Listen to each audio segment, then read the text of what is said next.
Mebelchi va akfachi jigarlar uchun ajoyib taklif.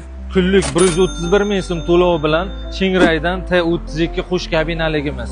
Yukxona hajmiga keladigan bo'lsak, 1.72 ga 2.60 cm bo'ladi.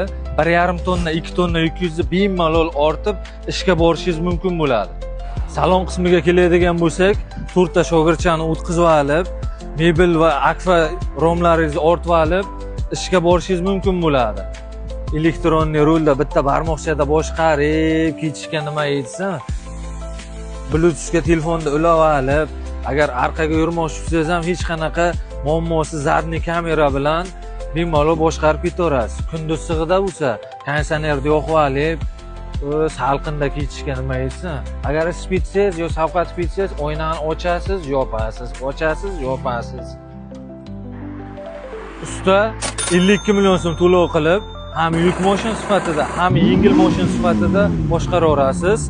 Ha aytgancha, bu videoni mebelchi va akfachi o'rtoqlaringizga tashlab qo'ying. Ularga manfaatli video bo'lsin.